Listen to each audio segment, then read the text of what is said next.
Hello, and welcome back. I'm going to finish reading some more of this Transforming the Mind. There's a lot of harder words in here. Please forgive me if I stumble upon them. The nature and continuum of consciousness.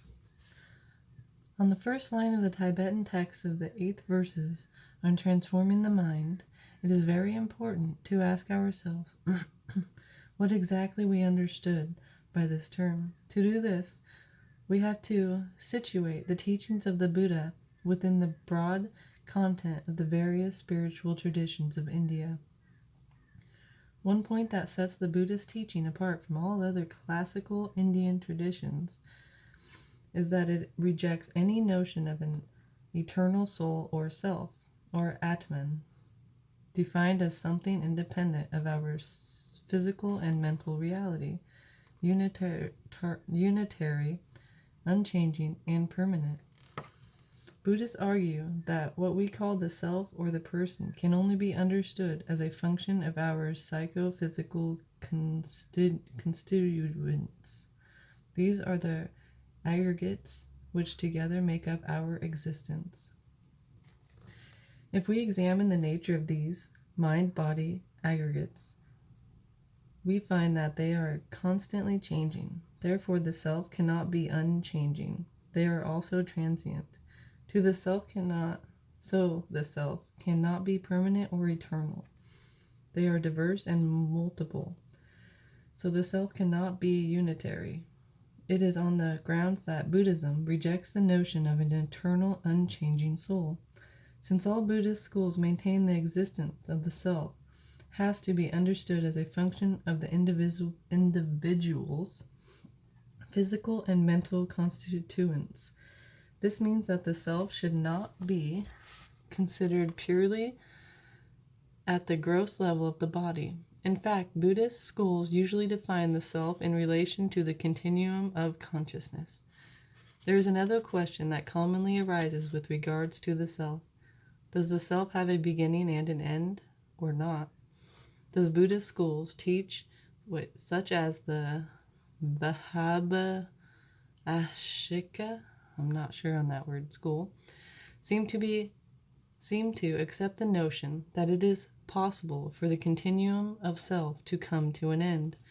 However, most traditions maintain that it has neither beginning nor end, on the grounds that the self's understood in relation to the continuum of consciousness.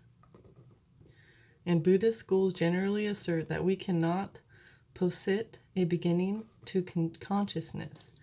If we were to posit a beginning to consciousness, then we would have to accept a first instant of consciousness that is uncaused and has come from nowhere. This would contradict one of the fundamental principles of Buddhism, which is the law of cause and effect. Buddhism accepts the dependent nature of reality, according to which everything arises as a result of the coming together of certain causes and conditions. So if consciousness could come into being from no cause, this would go against the fundamental principle. Buddhists therefore consider that every instance of consciousness must be produced by causes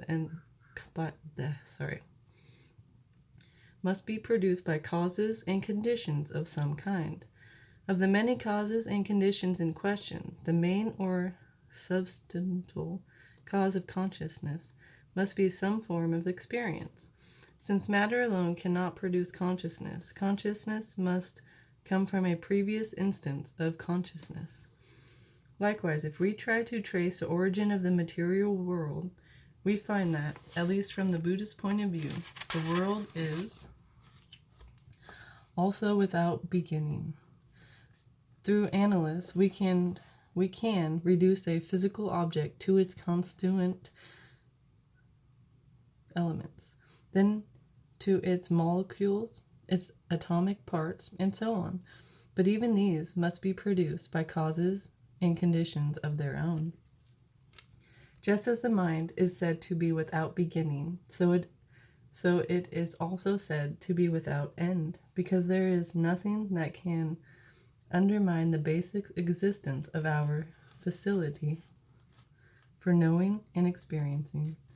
Certain states of mind, such as sensory experiences, are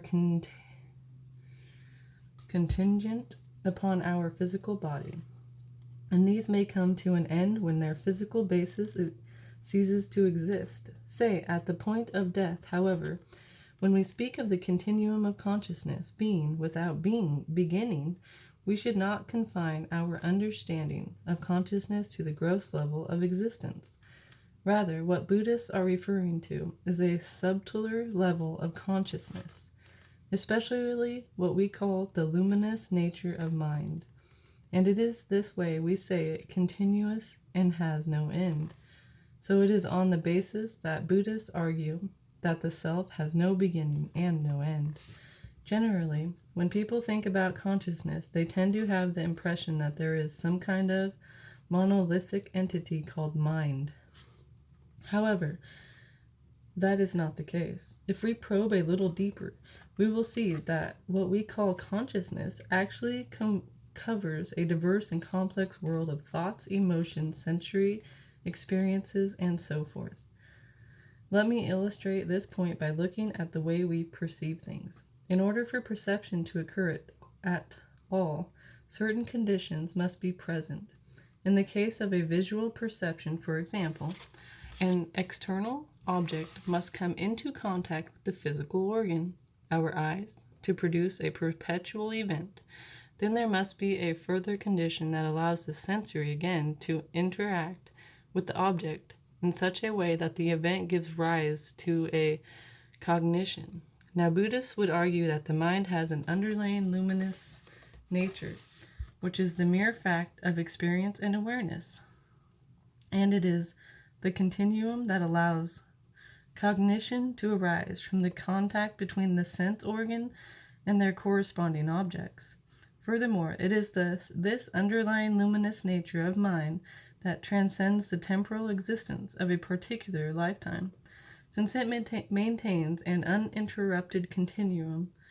So this is what Buddhists understood by such terms as the beginningless nature of consciousness, or the continuum of consciousness.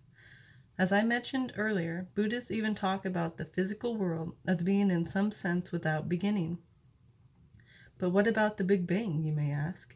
Isn't that the beginning of the universe? For a Buddhist, it cannot be accepted as the real beginning of the physical world, and rather than being the solution to our problem, it only raises more questions. For instance, why did the Big Bang occur at all?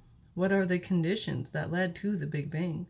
From a Buddhist point of view, even the physical world cannot be said to have an absolute beginning. I should point out that when we say that the world has no beginning, we are referring to a very subtle atomic level. Furthermore, it is true, of course, that a particular universe or a particular planet will have a beginning in the sense that it comes into being at a particular point in time, and at another point it will cease to exist. When we say the physical world has no beginning, we are therefore talking of the universe as a whole. So all this points us back to the fundamental principle of cause and effect.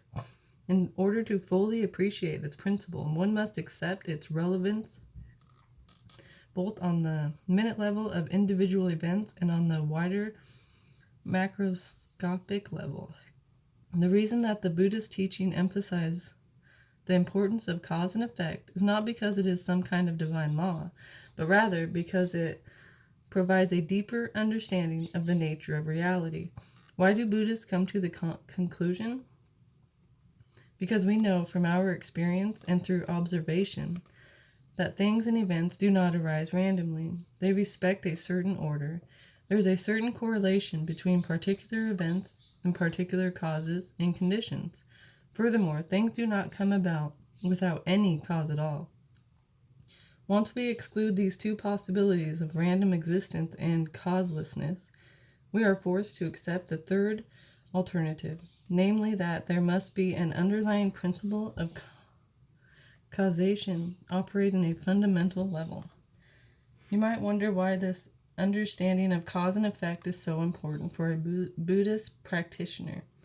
The reason is because Buddhism places a tremendous emphasis on transforming the mind and heart and bringing about inner changes in our ways of being and understanding.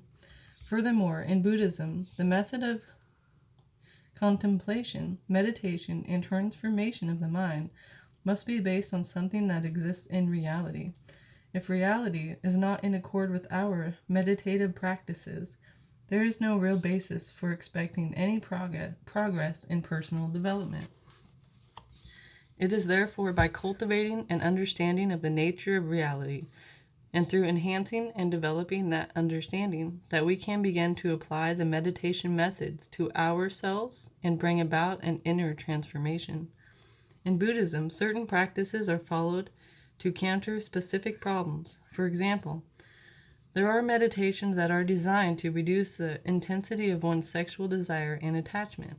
We might visualize the entire face of the earth being filled with skeletons, for example. Such meditations are practiced deliberately to overcome specific types of problems. But in these cases, the meditator does not believe in any way that the visualization represents reality. He or she is fully aware that this particular image is deliberately cultivated as a means of dealing with certain emotions.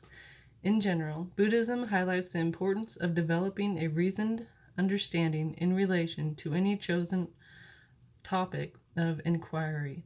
This is done on the simple premise that increasing our understanding of things will have a positive effect on our heart and mind, and that it is by enhancing our understanding and knowledge that change really takes place. Many profound levels of spiritual realization are therefore said to be the result of knowledge, insight, and understanding. And this is why the development of insight is considered such a crucial element of the spiritual path as a whole. All right, there's the end of that one. See you next time.